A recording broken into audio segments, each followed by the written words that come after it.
The truth about Trevor's murder finally revealed. What if the person you trusted most became the one who destroyed your life? And what if a murder wasn't committed by a stranger, but by someone who once claimed to love the victim? Episode 2 of Maximum Pleasure Guaranteed, titled Yaba, answers some of the biggest questions left hanging after the premiere. It reveals why Paula's life is spiraling out of control, uncovers who is really inside Trevor's apartment, and delivers a shocking truth about Trevor's killer that changes everything. But with every answer comes an even darker mystery. The episode begins by pulling back the curtain on Trevor's final hours. At first glance, Trevor seems optimistic. He is sitting with his older partner, discussing plans for a brighter future. The two men talk about buying an old motel and turning it into luxury apartments. Trevor speaks passionately about success, wealth, and a new beginning. To Trevor, this isn't just a business deal. It's a dream, a chance to build something meaningful, a chance to finally secure the future he wants. His partner appears supportive. He listens carefully, nods along, and even agrees to join the project. Everything feels hopeful. Everything feels safe. But hidden beneath those smiles is something dangerous, something toxic, something that has been quietly growing between them. Lovers' scorn. The kind of bitterness that emerges when trust is broken. The kind of pain that can turn affection into hatred. The kind of emotion capable of pushing someone to commit the unthinkable. The next morning reveals just how deadly those emotions have become. Trevor is alone in his apartment, feeding his cat and moving through his routine. Nothing feels unusual. Then everything changes. Without warning, someone attacks him from behind. The assault is brutal, terrifying, and deeply personal. The attacker isn't a stranger. It's Trevor's own partner. The revelation is shocking, but what makes it even more disturbing is how calm the killer appears afterward. He doesn't panic. He doesn't run. Instead, he searches Trevor's belongings with purpose. It's clear this murder wasn't spontaneous. This was planned. Every movement suggests preparation. Every action suggests motive. And suddenly viewers begin asking the question: what happened between these two men? What transformed a relationship into a deadly betrayal? The answer seems rooted in disappointment, resentment, and wounded pride. The episode subtly hints that their connection was far more complicated than a simple business partnership. There was history, emotion, trust, and perhaps feelings that neither of them fully understood. Whatever existed between them, it ended in tragedy. While the killer works to cover his tracks, fate introduces a new witness into the nightmare. Paula, the woman whose life is already hanging by a thread. Throughout the episode, we begin to understand why Paula constantly seems overwhelmed. At first, she appears chaotic and disorganized. But Yaba reveals something deeper. Paula isn't simply careless. She's drowning. She's balancing work pressures, family struggles, financial worries, and an ongoing custody battle involving her daughter, Hazel. Every day feels like survival. Every decision feels like a gamble.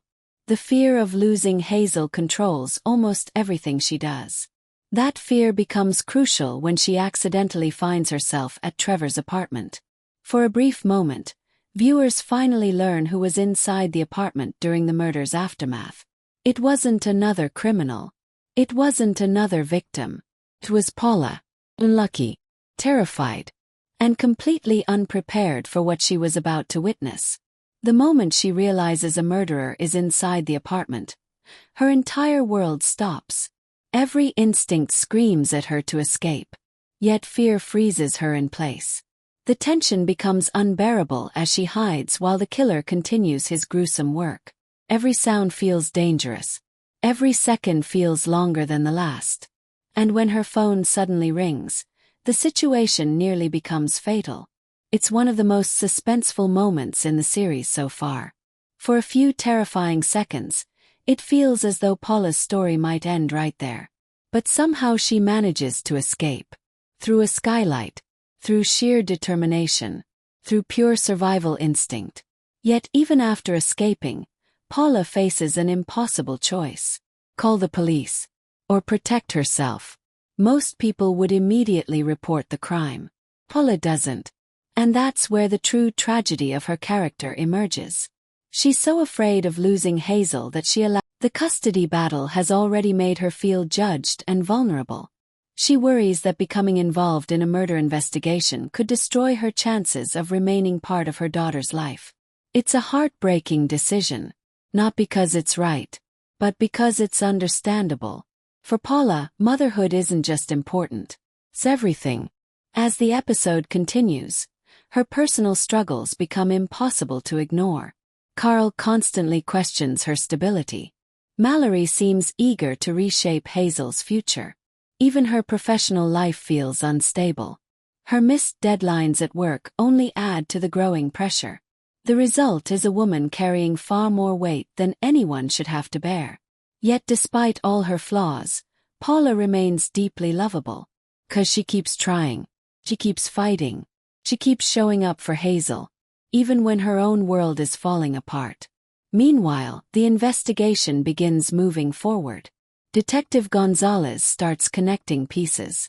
Questions emerge. Evidence surfaces. And Trevor's murder becomes increasingly difficult to hide. What makes this storyline so compelling isn't simply discovering who committed the crime. It's understanding why. The episode refuses to paint the killer as a simple monster. Instead, it presents someone driven by powerful emotions. Jealousy, resentment, heartbreak, perhaps even love twisted into something destructive. The theme of lover's scorn hangs over every scene involving Trevor and his partner. Their relationship appears to have become a battlefield where trust was replaced by suspicion and affection transformed into rage. The tragedy is that both men once seemed connected by shared dreams. Now one is dead, and the other is a murderer. By the final moments of Yaba, the danger grows even larger. A seemingly insignificant item becomes the episode's most important clue. A pink bag containing Hazel's soccer cleats. The bag accidentally falls from Paula's car during her escape. When Trevor's killer discovers it, everything changes.